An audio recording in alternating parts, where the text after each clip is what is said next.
You're listening to Winnipeg's Classic 107. My name is Simon Rusnak. It has been 6 weeks since Russia invaded Ukraine, displacing millions of people, killing thousands, and injuring thousands more. In the midst of horrific, grisly acts of violence and terror, the Ukrainian people have remained strong and united at home and in the diaspora. New York-based Ukrainian-born pianists Anna and Dmitri Shelest, together, the Shelest Duo, have served as musical ambassadors for years, and now their second disc, Ukrainian Rhapsody, has been re-released in solidarity with the people of their homeland. Anna and Dmitri, welcome, Vitaємо, to Winnipeg's Classic 107. Вітаємо. Well, you're both originally from Kharkiv in eastern Ukraine, a city which has experienced some of the most heavy shelling, especially in the early weeks of the war. Anna, how is your family doing? Well, our family are alive. We're grateful for that. But it's it's a very dangerous place to be, and some of them were able to evacuate, but not everyone. And they are really amazingly strong, and they are just making every day, making the best of what they have. It's been amazing to see their resilience and also optimism. Quite frankly, we were amazed, like talking to them, was able to even sometimes tell us, like, don't worry, guys, we're doing well. Like, that was just so, every time they say it, I feel like they're so much stronger than we are here, because they just have to be in order to just keep going. So but thank you for asking. It's been challenging, very difficult and dangerous place for them, but they're there, they're hoping things will improve, and the peace will come soon. I think, as you say, one of the hard things is being here, away from Ukraine. And what about for you, Dmitry, personally? How have you been coping being stateside? I imagine that has just been a real challenge. Yeah, and I think that was one of the first feelings after the February 24th invasion, that people who are not in Ukraine or not connected closely with Ukrainians, they felt helpless and useless and irrelevant in some ways. And of course, that's in part what we felt, because it wasn't really it was a different type of crisis where we could not even tell our family, well, could we send you some money so you could buy yourself some food? Yeah, no, not exactly, because it's not like it's easy to buy food if you have the money. So in that sense, I think a lot of people felt helpless. But then as the shock started to fade and people started to cope better with the new reality, it's what Ukrainians want everyone else in the world to do, is to do what it is they're good at, do what it is they do. People are obviously eager to send funds, to send humanitarian aid or whatever it is, be it on a level of an organization or on an individual level. That's been absolutely overwhelming as far as the amount of support Ukraine is receiving from all over the world. And I think that's what Ukrainians want us to do, is, talk about this, play your music, give people haircuts, do your job, because every job you do is something that can benefit Ukraine in its own way. Yeah, we've really seen that helplessness turn into action. I know here in Winnipeg, there have been clothing and donation drives, but also benefit concerts and rallies and marches that, are here in Winnipeg, but held around the world. Tell us a little bit more about the role that you think music has to play in the midst of what's going on. Well, for me, it was very moving to see when Metropolitan Opera in New York City, when they sang Ukrainian national anthem. And I think for me, that was a moment when I thought, like, oh, this is really makes a difference, because it made difference for me, and I'm a musician, because it did feel a bit like, playing piano, like, really, needs it at this time. But I think kind of the cultural front and informational front of this war is very important, and also very scary to realize to what degree Ukraine is being denied its own identity by Russia, and the fact that this war is being possible, and it's possible for them to justify it in the minds of Russians, and also some people even who don't live in Russia, but kind of don't really still support these actions is that they deny Ukraine. It's Ukrainians, they're Ukrainians, that it's their own people with its own history and culture and language and music.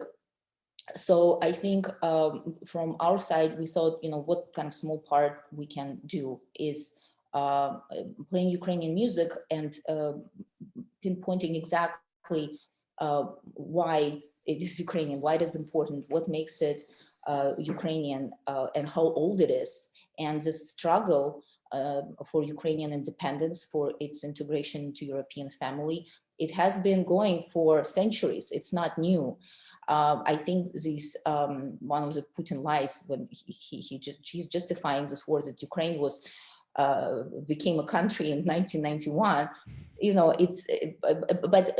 For us it's laughable, but when you see how many people actually entertain this idea, and just if you go on chats and like seeing what people in the comment sections sometimes questioning, or you think, oh, these ideas may take hold, we can't just ignore them because we know they are untruth. We have to show people, and art is one of the ways to show that, look, this is a piece from 200 years ago. It's Ukrainian piece of music. It maybe gives another perspective, another challenge to this very destructive narrative that's now, we see how it's manifested in completely a horrendous way. Yeah, as you say, as much as it is a physical war of violence for the people in Ukraine, it's also this war against Ukrainian culture. And so this, what you're doing, what so many musicians and others are doing around the world, is reaffirming the Ukrainian identity, its unique customs, its unique values.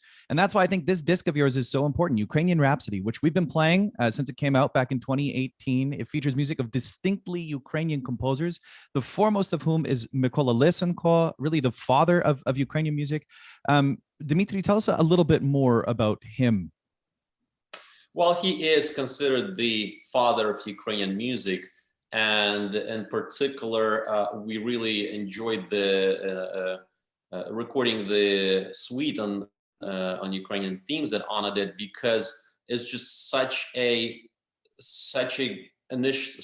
wonderful initiative from the composer who studied in Europe, who knew very well the European composition tradition and structure and history and legacy, and to incorporate these pure Ukrainian materials into a Baroque suite, into a European format, was, we think, a great fusion, if you will. And it still sounds Ukrainian because of the thematic material, but it's so perfectly structured, in a strict European format, that, we think that that's exactly what culturally may have been the movement all these centuries, to have your voice within the European structure.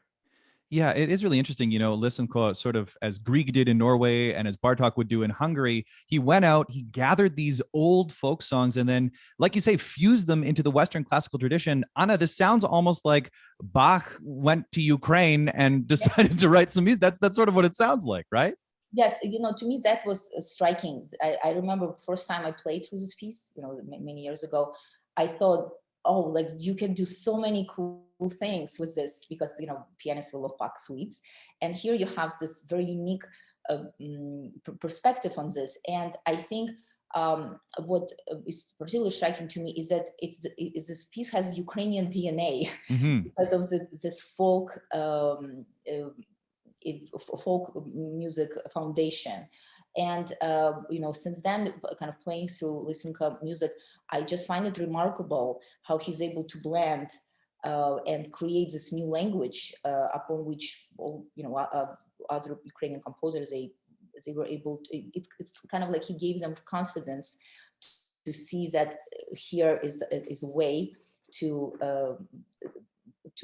have your musical language be Ukrainian. So I think, and I hope we'll be hearing much more of his music on the concert circuits. And I certainly am now learning quite a lot of his works, and they just do beautiful. And now I think we feel even more deeply kind of that Ukrainian soul in his music. I think a lot of people especially recently, were first introduced to Lysenko's music when Dumka Choir of New York performed on Saturday Night Live, Bože Veliki Jedini, the prayer for Ukraine. And I think that was a great introduction. And I mean, like you say, this work, which is built up around, preludes, courants, toccata, saraband, gavotte, and scherzo, it sounds like Bach, but with those Ukrainian folk themes.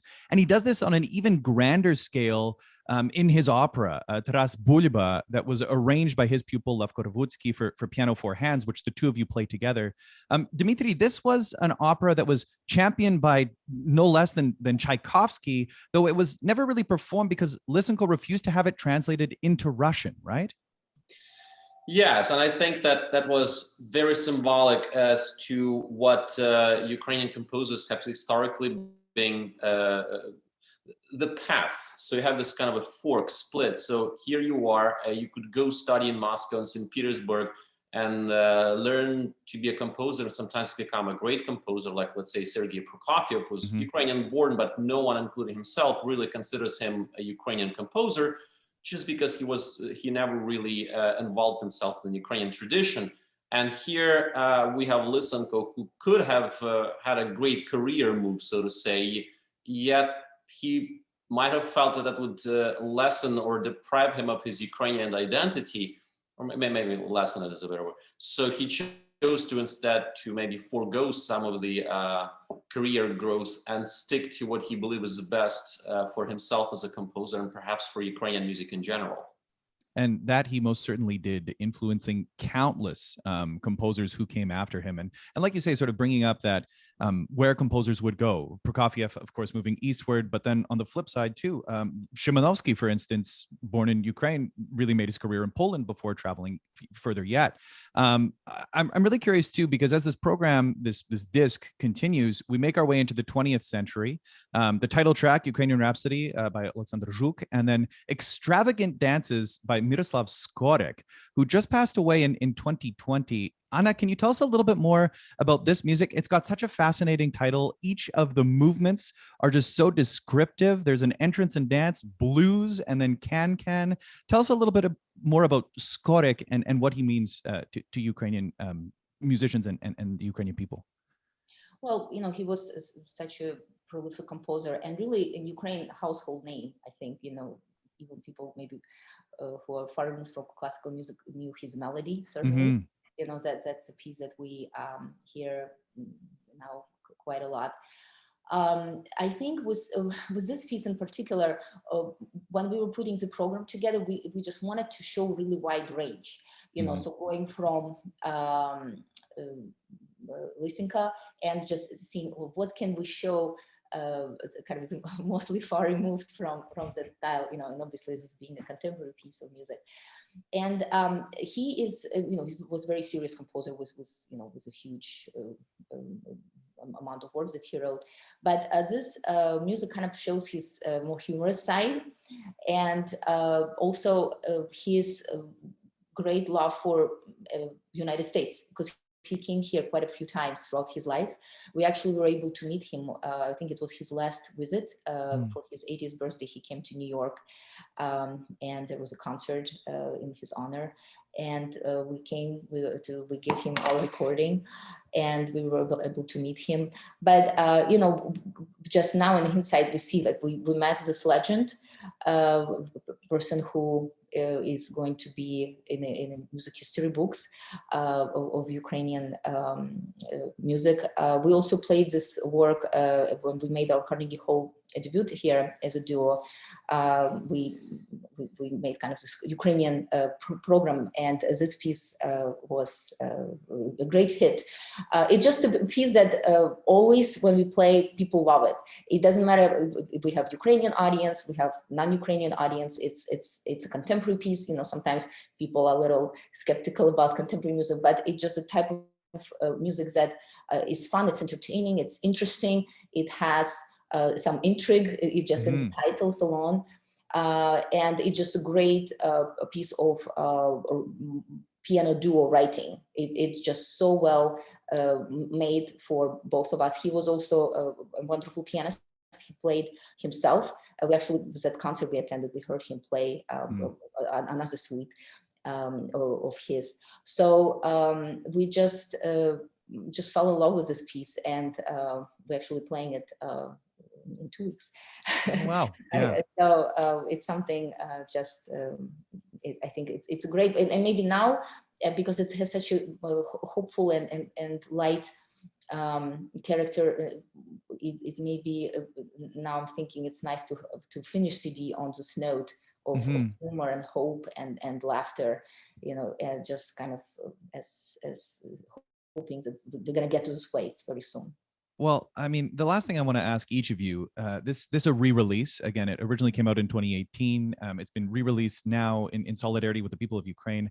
I'm wondering, for each of you personally, how has the meaning or the importance of this disc changed for each of you? Dmitri, do you want to speak to that first? Did anything strike you differently listening back on it now? I know you're still both actively performing this music, but what does this disc mean to you now? Well, I think it reminded us how important it was to immerse ourselves a little deeper into Ukrainian music, of which, let's just say, it's not like it's something that people in the US or Europe are not that familiar with.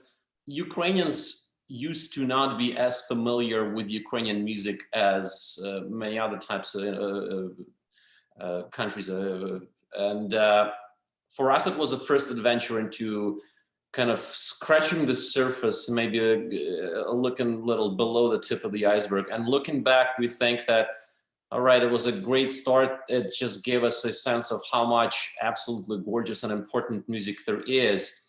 And I think, frankly, when we look back, the idea is, well, shouldn't you have produced another one in the meantime? But of course, maybe with the pandemic and all, could make a whole bunch of excuses. But I think it just tells us that it was kind of a good start, but there's so much more that people need to hear and we need to learn that will hopefully make a better case for Ukrainian music in general. And Anna, what about for you? Is there a Ukrainian Rhapsody 2 in the works? Well, definitely, because I'm learning music now. Quite frankly, it was just difficult this last months. You just had no idea what to do. But I think we kind of, this CD helped us maybe to see a way, we could play a role, like our small part to affirming, Ukraine's strength and beauty. And it was just a nice maybe push now to release this album, and seeing, interest from people, and understanding that, okay, this is our role, and we need to do more. Well, thank you for both doing what you do, and thank you for taking the time to chat with me today. Anna and Dmitri, it's been an absolute pleasure. Slava Ukraini. Героям слава. Дякуємо.